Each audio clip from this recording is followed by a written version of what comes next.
ایک چھوٹا سا بچہ مکہ کے پہاڑوں کی طرف بھاگتا ہوا جا رہا تھا۔ اس کے ہاتھوں میں ننگی تلوار بھی تھی۔ بچے کے چہرے پر شدید غصہ تھا۔ ایسے میں حضور اقدس صلی اللہ علیہ وسلم نے اس بچے کو دیکھا تو پوچھا، پیارے بیٹے، تم یہ ننگی تلوار لے کر کہاں جا رہے ہو اور تمہیں کیا ہوا ہے؟ بچہ ابھی بول ہی رہا تھا کہ اتنے میں حضرت جبرائیل علیہ السلام حاضر ہوئے اور عرض کیا، بسم اللہ الرحمن الرحیم، السلام علیکم ورحمۃ اللہ۔ 12 سے 13 سال کا ایک بچہ دوڑا جا رہا تھا۔ دھوپ تیز تھی، ارد گرد سناٹا تھا اور وہ اپنے دھن میں بس چلا جا رہا تھا۔ اس کے دائیں ہاتھ میں تلوار تھی۔ یوں لگتا تھا جیسے اس بچے کو کسی بات کی کوئی پرواہ نہیں۔ اس کا رخ بستی سے باہر پہاڑوں کی طرف تھا۔ چہرے پر شدید غم اور غصے کے آثار صاف صاف نظر آ رہے تھے۔ وہ کسی کو ڈھونڈتے ہوئے اپنی نظریں ادھر ادھر گھما رہا تھا۔ ایسے میں اچانک چٹان کے پیچھے کوئی نمودار ہوا۔ بچے نے تلوار کو مضبوطی سے پکڑ لیا۔ آنے والی ہستی بالکل سامنے آئی تو بچے کا چہرہ چمک اٹھا، کیونکہ وہ ہستی حضور اقدس صلی اللہ علیہ وسلم تھے۔ اور آپ صلی اللہ علیہ وسلم نے دیکھا تو بچے کے ہاتھ میں ننگی تلوار ہے تو محبت سے بھرپور لہجے میں پوچھا، پیارے بچے، تم یہاں کس کو تلاش کر رہے ہو؟ اور تمہاری آنکھوں میں غصہ صاف صاف نظر آ رہا ہے، اور یہ تلوار کس کے لیے لے کر جا رہے ہو؟ بچے نے فوراً جواب دیا، آپ کی تلاش میں۔ محترم ناظرین، اس بچے کا نام زبیر تھا۔ باپ کا نام عوام اور ماں کا نام حضرت صفیہ رضی اللہ تعالی عنہا تھا۔ بچے نے سنا تھا کہ مکہ معظمہ میں افواہ پھیل گئی تھی کہ اللہ کے رسول صلی اللہ علیہ وسلم کو کچھ لوگ پکڑ کر پہاڑی کی طرف لے گئے ہیں۔ آپ کے دشمن بے شمار تھے، اس لیے یہ بات ناممکن نہیں تھی۔ حضرت زبیر رضی اللہ تعالی عنہ کی عمر صرف 12 سال تھی۔ انہیں یہ خبر ملی تو اکیلے ہی آپ کی تلاش میں نکل کھڑے ہوئے۔ آخر انہیں آپ صلی اللہ علیہ وسلم مل کر آپ صلی اللہ علیہ وسلم نے ان سے پوچھا، زبیر تم کدھر؟ حضرت زبیر رضی اللہ تعالی عنہ نے جواب دیا، آپ کے بارے میں یہ خبر اڑی تھی، آپ کو پکڑ کر پہاڑوں کی طرف لے جایا گیا ہے۔ مکہ معظمہ میں چونکہ آپ کی دشمن بہت ہیں، اب یہ بھی ممکن تھا، اس لیے میں آپ کی تلاش اور حفاظت میں نکل آیا۔ ان کی بات سن کر آپ صلی اللہ علیہ وسلم نے پوچھا، اگر واقعی پکڑ لیا جاتا تو پھر تم کیا کرتے؟ حضرت زبیر رضی اللہ تعالی عنہ نے جواب دیا، میں مکے میں اتنے قتل کرتا کہ ان کے خون کی ندیاں بہہ جاتی۔ آپ صلی اللہ علیہ وسلم یہ سن کر ہنس پڑے۔ ان کی جرت پر انہیں اپنی چادر مبارک دے دی۔ اللہ تعالیٰ کو بھی اس بہادر بچے کی ادا بہت پسند آئی۔ چنانچہ حضرت جبرائیل علیہ السلام آسمان سے نازل ہوئے اور عرض کیا، یا رسول اللہ، اللہ تعالیٰ آپ کو سلام کہتے ہیں، اور زبیر کو بھی یہ خوشی دے دیں کہ اب قیامت تک جتنے لوگ اللہ کے راستے میں تلوار اٹھائیں گے، اس کا ثواب بھی زبیر کو ملے گا اور ان لوگوں کو بھی ملے گا، کیونکہ زبیر نے سب سے پہلے اللہ تعالیٰ کے راستے میں تلوار اٹھائی ہے۔ حضرت زبیر کو بارگاہ نبوت نے اپنی زبان مبارک سے انہیں جنت کی بشارت دی۔ اس طرح وہ اصحاب عشرہ مبشرہ میں شمار ہوئے۔ ان کی جلالت و قدر کا اندازہ اس بات سے کیا جا سکتا ہے کہ حضرت عمر فاروق رضی اللہ تعالی عنہ انہیں ارکان دین میں سے ایک رکن قرار دیا کرتے تھے۔ حضرت زبیر رضی اللہ تعالی عنہ ہجرت نبوی سے تقریباً 28 سال قبل پیدا ہوئے۔ بچپن ہی سے سایہ پدری سے محروم ہو گئے تھے۔ چچا نافل بن خویلد نے اپنی سرپرستی میں ان کی پرورش کی۔ حضرت زبیر رضی اللہ تعالی عنہ کی والدہ حضرت صفیہ رضی اللہ تعالی عنہا شجاع اور شیر دل خاتون تھی۔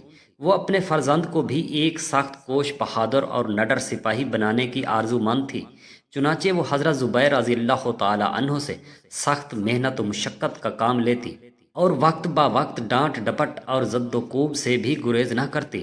نوافل رضی اللہ تعالی عنہ ایک دن بھتیجے کو ماں کے ہاتھوں پٹتا دیکھ کر بے تاب ہو گئے اور حضرت صفیہ رضی اللہ تعالی عنہا کو سختی سے روکا کہ اس طرح تم بچے کو مار ڈالو گے۔ انہوں نے بنو ہاشم سے بھی کہا کہ وہ صفیہ کو بچے پر سختی کرنے سے روکیں۔ جب اس بات کا چرچا عام ہوا تو حضرت صفیہ رضی اللہ تعالی عنہا نے لوگوں کے سامنے یہ کہا، میں اس سے بغض نہیں کرتی، بلکہ میں اس کو اس لیے پیٹتی ہوں کہ عقل مند ہو اور بہادر اور سخت جان بنے اور فوج کو شکست دے سکے۔ حافظ ابن حجر رحمۃ اللہ علیہ اصحاب میں لکھتے ہیں کہ حضرت زبیر رضی اللہ تعالی عنہ کو لڑکپن میں ایک جوان سے مقابلہ پیش آ گیا۔ انہوں نے ایسی ضرب لگائی کہ اس شخص کا ہاتھ ٹوٹ گیا۔ لوگوں نے حضرت صفیہ سے شکایت کی تو انہوں نے سب سے پہلے یہ سوال کیا، کہ تم نے زبیر کو کیسا پایا، بہادر یا بزدل؟ ماں کی تربیت کا یہ اثر ہوا کہ حضرت زبیر رضی اللہ تعالی عنہ بڑے ہو کر ایک دلاور، سخت انسان اور شکن شجاعت بنے۔ روایت کے مطابق انہوں نے 8 یا 12 سال کی عمر میں ہی دعوت حق پر لبیک کہا۔ جب تک وہ اسلام نہیں لائے تھے اپنے چچا کی شفقتوں کا مرچا تھے، لیکن جو ہی انہوں نے دعوت حق قبول کی، چچا کا رویہ بدل گیا اور اس نے ان پر سخت مظالم ڈھانے شروع کر دیے۔ حافظ ابن کثیر رحمۃ اللہ علیہ نے روایت کی ہے کہ حضرت زبیر رضی اللہ تعالی عنہ کے چچا ان کو چٹائی میں لپیٹ دیتے، آگ سلگا کر اس کی دھونی دیتے اور کہتے کہ اپنے آباء و اجداد کے دین کی طرف لوٹا، لیکن حضرت زبیر رضی اللہ تعالی عنہ ہر بار یہی کہتے، کچھ بھی کرو اب میں کافر نہیں ہو سکتا۔ جب چچا کی سزا رسانی حد سے بڑھ گئی تو حضرت زبیر رضی اللہ تعالی عنہ نے حضور صلی اللہ علیہ وسلم کی ایما پر حبشہ کی طرف ہجرت اختیار کی۔ کچھ عرصہ وہاں گزار کر مکہ واپس آ گئے اور تجارت کا شغل اختیار کیا۔ کچھ مدت بعد خود نبی کریم صلی اللہ علیہ وسلم نے مدینہ کو ہجرت اس وقت کی جب حضرت زبیر رضی اللہ تعالی عنہ ایک تجارتی قافلے کے ساتھ شام گئے ہوئے تھے۔ جب وہ شام سے مکہ کی طرف واپس آ رہے تھے تو رسول اکرم صلی اللہ علیہ وسلم حضرت ابو بکر صدیق رضی اللہ تعالی عنہ کے ہمراہ مدینہ کی طرف تشریف لے جا رہے تھے۔ حسن اتفاق سے راستے میں حضرت زبیر رضی اللہ تعالی عنہ کو ان سے شرف نیاز حاصل ہو گیا۔ اس موقع پر انہوں نے حضور صلی اللہ علیہ وسلم کو اور حضرت ابو بکر صدیق رضی اللہ تعالی عنہ کی خدمت میں کچھ سفید کپڑے ہدیہ پیش کیے اور پھر مکہ تشریف لے گئے۔ تھوڑے عرصے بعد انہوں نے اپنی والدہ حضرت صفیہ رضی اللہ تعالی عنہ، بیوی حضرت اسماء رضی اللہ تعالی عنہ کے ہمراہ مدینہ کو ہجرت کی اور کچھ مدت قباء میں قیام پذیر رہے، اور وہیں سن 1 ہجری اور ایک دوسری روایت کے مطابق سن 2 ہجری میں حضرت اسماء رضی اللہ تعالی عنہ کے بطن سے حضرت عبداللہ ابن زبیر رضی اللہ تعالی عنہ پیدا ہوئے۔ ان کی ولادت سے کئی ماہ تک کسی مسلمان کے ہاں اولاد نہ ہوئی تھی، اسی لیے یہودیوں نے مدینہ میں مشہور کر دیا تھا کہ ہم نے مسلمانوں پر جادو کر دیا ہے اور ان کا سلسلہ نسب منقطع کر دیا ہے۔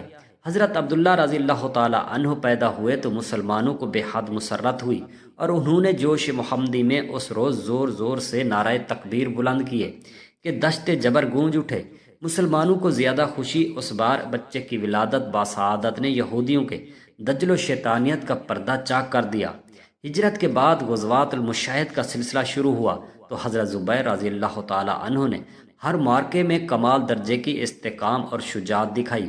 کئی موقعوں پر خود نبی کریم صلی اللہ علیہ وسلم نے ان کی شجاعت اور جذبہ کی برملا تعریفیں اور تحسین فرمائی۔ حضرت علی رضی اللہ تعالی عنہ حبش العرب کہا کرتے تھے، حق و باطل کا مارکا اول بدر کے میدان میں برپا ہوا تو حضرت زبیر رضی اللہ تعالی عنہ کی شمشیر دشمن کی صفوں پر برق رفتار بن کر گری اور انہیں درہم برہم کر کے رکھ دیا۔ جدھر جاتے دشمن کا دل بادل کائے کی طرح پلٹ جاتا۔ اس دن ان کے سر زرد امامہ تھا۔ حضور اقدس صلی اللہ علیہ وسلم کی نظر اس پر پڑی تو فرمایا، آج مسلمانوں کی مدد کے لیے ملائکہ زاد امامہ باندھ کر آسمان سے اتر آئے ہیں۔ حضرت اسماء بنت ابو بکر رضی اللہ تعالی عنہ سے روایت ہے کہ ان ہنگاموں میں جنگ جو مشرک ایک بلند ٹیلے پر چڑھ کر للکارا، کوئی ہے جو میرے مقابلے پر آئے؟ حضور صلی اللہ علیہ وسلم نے ایک صحابی سے مخاطب ہو کر فرمایا، کیا تو اس کے مقابلے کے لیے جاتا ہے؟ انہوں نے عرض کیا، یا رسول اللہ، اگر آپ چاہتے ہیں تو میں تیار ہوں۔ اسی اثنا میں آپ صلی اللہ علیہ وسلم کی نظر حضرت زبیر رضی اللہ تعالی عنہ پر پڑی، جو قریب ہی بیٹھے تھے اور جوش و غضب سے کس مسا رہے تھے۔ حضور صلی اللہ علیہ وسلم نے فرمایا، اے ابن صفیہ، کھڑے ہو جاؤ اور اس مشرک کے مقابلے میں جاؤ۔ حضرت زبیر رضی اللہ تعالی عنہ تیر کی طرح اس پر جھپٹے اور اس سے گتھم گتھا ہو گئے۔ دونوں بڑے شہروز تھے اور ایک دوسرے کو ٹھیلے سے نیچے گرانے کی کوشش کرنے لگے۔ حضور صلی اللہ علیہ وسلم نے فرمایا، ان دونوں میں سے جو پہلے گرے گا وہ مارا جائے گا۔ پھر آپ صلی اللہ علیہ وسلم نے حضرت زبیر رضی اللہ تعالی عنہ کے حق میں دعا فرمائی۔ چند ہی لمحوں بعد دونوں لڑکتے ہوئے نیچے اس طرح گرے کہ مشرک نیچے تھا اور حضرت زبیر اس کے اوپر، اور پلک جھپکنے کی دیر میں حضرت زبیر رضی اللہ تعالی عنہ نے اپنی تلوار سے مشرک کی گردن اڑا دی۔ اس کے بعد حضرت زبیر رضی اللہ تعالی عنہ کا مقابلہ قریش کے نامی بہادر عبیدہ بن سعید بن عاص سے ہوا۔ صحیح بخاری کی روایت کے مطابق خود حضرت زبیر رضی اللہ تعالی عنہ نے اس مقابلے کا حال ان الفاظ میں بیان کیا ہے: بدر کے دن میرا سامنا عبیدہ بن سعید بن عاص سے ہوا۔ وہ سر سے پاؤں تک لوہے میں غرق تھا، صرف اس کی آن نظر آ رہی تھی۔ اس نے للکار کر کہا: میں ہوں ابو ذات الکش۔ میں نے اپنی برچھی سے اس پر حملہ کیا اور تاک کر اس کی آنکھ میں زور سے نیزہ مارا کہ وہ پار نکل گیا اور وہ مر گیا۔ جب حضرت زبیر رضی اللہ تعالی عنہ ابو ذات الکرش کو ہلاک کر چکے تو اپنی برچھی کو اس کی لاش پر پاؤں اڑا کر بڑی مشکل سے اس طرح نکالا کہ برچھی کا پھل مڑ گیا۔ اس سے اس کی شجاعت و بہادری کا سکہ پڑ گیا۔ یہ نیزہ اسلامی تاریخ میں یادگار بن گیا اور نبی کریم صلی اللہ علیہ وسلم نے اس تاریخی نیزے کو بطور یادگار اپنے پاس رکھا۔ آپ کے بعد خلفائے راشدین میں خلیفہ ثالث تک یادگار خلفائے راشدین کے پاس رہا۔ اس بات کو یقین کے ساتھ کہا جا سکتا ہے، اسلامی تاریخ ہی نہیں، تاریخ عالم میں اس طرح کا واقعہ تلاش کرنا بہت مشکل ہے۔ غزوہ احد میں حضرت زبیر رضی اللہ تعالی عنہ ان 14 ثابت قدم صحابہ کرام میں سے ایک تھے جو شروع سے آخر تک نبی کریم صلی اللہ علیہ وسلم کے سپر بنے رہے اور ایک لمحے کے لیے بھی ان میں استقلال نہ آئی۔ حافظ ابن کثیر رحمۃ اللہ علیہ نے یونس بن اسحاق سے روایت کی ہے کہ احد کے دن طلحہ بن ابی طلحہ مشرکین کا علم بردار تھا۔ اس نے میدان جنگ میں آ کر مسلمانوں کو دعوت مبارک دی۔ حضرت زبیر دوڑتے ہوئے اس کی طرف گئے اور جست لگا کر اس کے اونٹ پر سوار ہو گئے، پھر اس کو زمین کی طرف دھکیل کر اونٹ سے گرا دیا اور اپنی تلوار سے اس کو ذبح کر دیا۔ رسول اللہ صلی اللہ علیہ وسلم نے حضرت زبیر رضی اللہ تعالی عنہ کی تعریف فرمائی اور فرمایا: ہر نبی کا ایک حواری ہوتا ہے اور میرا حواری زبیر ہے۔ اگر زبیر اس کے مقابلے کے لیے نہ نکلتا تو میں خود اس کے مقابلے پر جاتا۔ غزوہ احد ہی نہیں، تمام اسلامی غزوات ان کی شجاعت و بہادری کے قصے بیان کرتی ہیں۔ غزوہ خندق، غزوہ خیبر، فتح مکہ، ہر موقع پر نبی کریم صلی اللہ علیہ وسلم کے شانہ بشانہ رہے۔ کوئی موقع، کوئی مقام ایسا نہ تھا جب آپ تکلیف اور شدت کی بنا پر یا قلبی خواہش کی بنا پر فرمان رسول کی پابندی نہ کی ہو۔ جنگ کے میدان میں انہوں نے جہاں یہودیوں کو جہنم واصل کیا، وہاں خود بھی زخم کھائے اور درد برداشت کیا۔ حتیٰ کہ عروہ بن سعید بیان کرتی ہیں کہ ایک زخم آپ کی گردن پر ایسا تھا جس میں ہم انگلی ڈال کر کھیلا کرتے تھے۔ آپ کے جسم پر اس طرح کے 2 زخم تھے جن میں بچے انگلیاں ڈال کر کھیلا کرتے تھے۔ ان زخموں کی کیفیت سے اندازہ لگایا جا سکتا ہے آپ نے دین کی خدمت کس درجے کی ہے۔ اور آقا دو جہاں حضرت محمد مصطفیٰ صلی اللہ علیہ وسلم کی محبت میں جان کی بھی پرواہ نہ کرتے۔ آپ صلی اللہ علیہ وسلم کے وصال میں حضرت زبیر رضی اللہ تعالی عنہ کو افسردہ کر دیا۔ آپ ٹوٹ کر بکھر چکے تھے، اس کے باوجود جب آپ کی ضرورت پیش آئی، آپ آلات ہر ضرب سے لیس ہو کر میدان میں نکلے اور کفار کے دانت کھٹے کر دیے۔ جنگ سکندریہ، ان مواقع پر آپ نے طاقت و قوت کا مظاہرہ کیا، شجاعت اور بہادری کے وہ نمونے پیش کیے کہ سیرت کا طالب علم دانتوں تلے انگلیاں دبانے پر مجبور ہو جائیں۔ مجاہدین بھی آپ کی تیزی کے سامنے پیچھے رہ جاتے، آپ کی تدابیر فیصلہ کن ثابت ہوتی تھی۔ اس طرح اسلام کا یہ عظیم مجاہد زندگی بھر ثابت قدم رہا۔ اسلامی تاریخ کا وہ دور بھی آیا جس کو بیان کرتے ہوئے زبان کانپتی ہے اور قلم لرزنے لگتے ہیں۔ یہ وہ موقع ہے جب خلیفہ ثالث حضرت عثمان غنی رضی اللہ تعالی عنہ کی شہادت ہو چکی تھی۔ مسلمان 2 گروہوں میں تقسیم ہو چکے تھے۔ ایک جماعت کی قیادت ام المؤمنین حضرت عائشہ رضی اللہ تعالی عنہ فرما رہی تھی اور دوسری جماعت کی قیادت حضرت علی رضی اللہ تعالی عنہ فرما رہے تھے۔ حضرت زبیر رضی اللہ تعالی عنہ، حضرت طلحہ رضی اللہ تعالی عنہ اور کئی دوسرے صحابہ حضرت عائشہ رضی اللہ تعالی عنہ کے پرجوش حامیوں میں تھے۔ دوسری طرف حضرت علی رضی اللہ تعالی عنہ کے ساتھ بھی جلیل القدر صحابہ کی ایک کثیر تعداد تھی۔ 10 جمادی الثانی 36 ہجری کو اپنے وقت کے بہترین انسانوں کے مابین زمل کی انتہائی افسوسناک لڑائی پیش آئی۔ مستدرک حاکم کی روایت کے مطابق لڑائی کے آغاز سے پہلے حضرت علی رضی اللہ تعالی عنہ تنہا گھوڑے پر سوار ہو کر میدان میں تشریف لائے اور حضرت زبیر رضی اللہ تعالی عنہ کو پکار کر کہا: ابو عبداللہ، کیا تمہیں وہ دن یاد ہے جب ہم دونوں ایک دوسرے کے ہاتھ میں ہاتھ ڈالے رسول اللہ کے سامنے سے گزرے تھے؟ حضور صلی اللہ علیہ وسلم نے تم سے سوال کیا تھا، کیا تم علی کو دوست رکھتے ہو؟ جب تم نے اس بات میں جواب دیا تو حضور صلی اللہ علیہ وسلم نے فرمایا تھا ایک دن تم نہ حق علی سے لڑو گے۔ حضرت زبیر رضی اللہ تعالی عنہ نے جواب دیا ہاں مجھے یاد آ گیا۔ حضرت علی رضی اللہ تعالی عنہ نے یہ بات یاد دلا کر اپنے لشکر کو لے کر واپس چلے گئے، لیکن حضرت زبیر رضی اللہ تعالی عنہ کے دل کی دنیا بدل گئی۔ اسی وقت میدان جنگ سے کنارہ کش ہو کر بصرہ روانہ ہو گئے۔